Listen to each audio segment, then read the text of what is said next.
अवामी action committee हो या इत्तेहाद मुस्लिमीन हो, ये अच्छी बात नहीं है। आप सब लोग जानते हैं जो मीरवाइज उमर फारूक साहब हैं, वो खुद विक्टिम हैं। उनके वालिद शहीद मौलवी फारूक साहब, उन्होंने ये पार्टी बनाई हुई है और उन्होंने शहादत भी दी है। और इसी तरह जो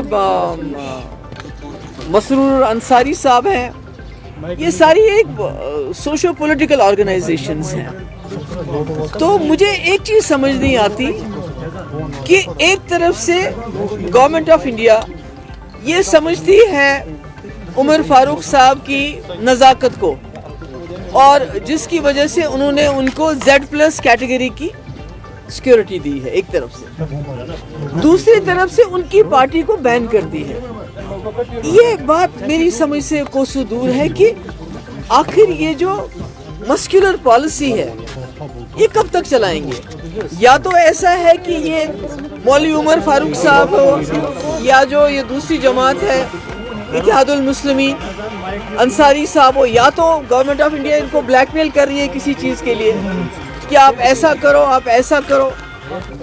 तो अगर वो नहीं करते हैं तो फिर वो एक्शन लेती है। मुझे नहीं मालूम, क्योंकि मुझे ये समझ नहीं आती, एक तरफ से आप एक शख्स को Z+ कैटेगरी में लाते हो, सिक्योरिटी देते हो, दूसरी तरफ से उसकी ऑर्गेनाइजेशन को बैन करते हैं। तो मैं समझती हूँ, मेरा ये ख्याल है कि ये नहीं होना चाहिए। आपने बहुत मस्कुलर पॉलिसी इख्तियार की, अब कहीं ना कहीं लोगों को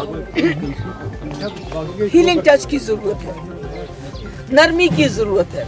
तो ऐसे में जब आप एक रिलीजियस हेड के खिलाफ इतना बड़ा एक्शन करते हैं तो कहीं ना कहीं कश्मीर के दिल और ज़्यादा आप तकलीफ पहुंचाते हैं। मैम, लीडर ऑफ अपोजिशन ने आपको तनकीद का निशाना बनाया, कहा ये जमात इन्हीं की खमख्याल जमातों की पैदावार है, इसलिए इन्हें ज़्यादा तकलीफ हो रही है।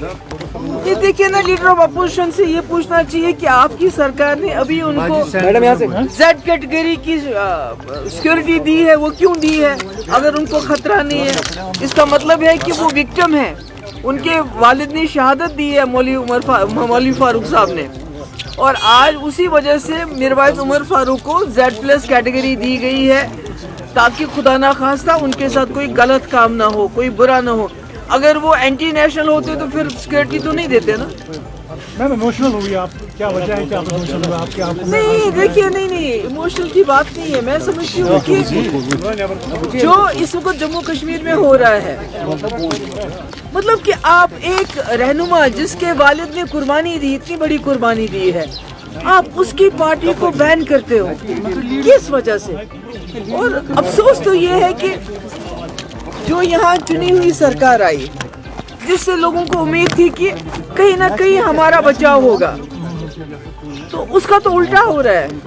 अगर इससे पहले बीजेपी ने जमात इस्लामी को बैन किया, हमको तो सोचते थे गवर्नर रूल है, क्या करेंगे, आवाज उठा सकते हैं, मगर आज अवामी राज के होते हुए इतनी ज्यादती हो रही है और जो रूलिंग पार्टी है वो हाथ पे हाथ धरे बैठी हुई है, कुछ भी नहीं कह रही है, कुछ भी नहीं कर रही है।